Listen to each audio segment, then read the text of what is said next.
O brasileiro já viu esse filme. Ruas vazias, lojas e restaurantes fechados, cadáveres empilhados nas calçadas. Coronavírus? Não. Gripe espanhola. A pandemia que matou mais de 50 milhões de pessoas no mundo inteiro há pouco mais de 100 anos. Em 1918, a Primeira Grande Guerra Mundial estava acabando, deixando um saldo de mais de 5 milhões de mortos. Mas algo muito pior estava a caminho. A gripe espanhola, na verdade, não nasce na Espanha. Os primeiros casos surgem em alojamentos militares nos Estados Unidos e numa base inglesa na França. Mas como a imprensa dos países em guerra estava sob censura, a notícia da pandemia começa a aparecer mesmo nos jornais da Espanha, que não participava da guerra. A gripe, causada pelo vírus influenza H1N1, se alastra rapidamente pelo mundo e em setembro de 1918 chega ao Brasil a bordo do navio inglês Demerara.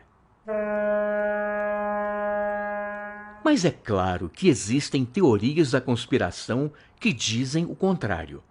Foram os alemães que engarrafaram o vírus e jogaram nas praias brasileiras. De uma hora para outra, milhares de pessoas infectadas começam a morrer. Carlos Seidel, uma espécie de ministro da saúde daquela época, não dá muita bola e diz que a espanhola é apenas uma gripezinha de caráter benigno. Ele não decreta quarentena e ainda propõe censurar a imprensa brasileira, que leva pânico à população. Mas são justamente os jornais que revelam o que está acontecendo aqui e no resto do mundo. Para vencer a pandemia, o remédio conhecido é isolamento e internação hospitalar. Como não há hospitais públicos no Brasil, o desespero é geral. As pessoas procuram as delegacias e as farmácias em busca de orientação. Vende-se de tudo. Água tônica de quinino, elixir milagroso, sabonete.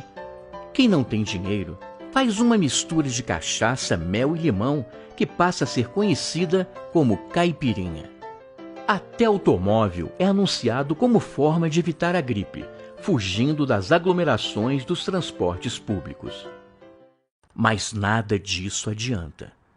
Em apenas um dia, a cidade do Rio de Janeiro contabiliza 920 mortos. Faltam coveiros e os corpos apodrecem nas ruas.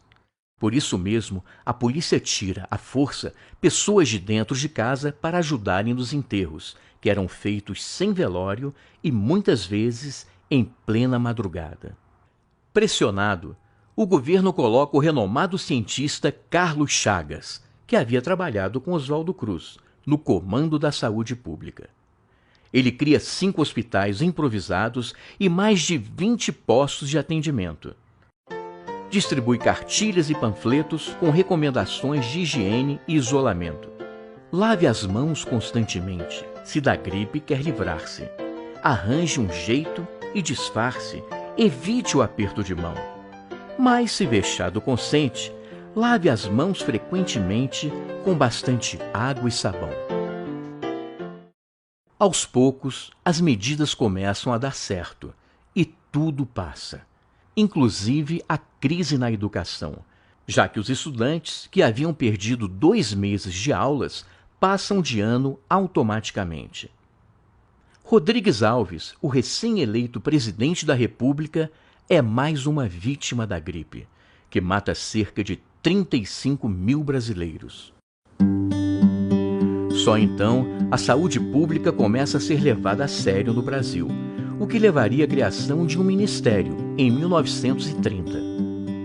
Como diria o pensador Edmund Burke, o povo que não conhece sua história está condenado a repeti-la.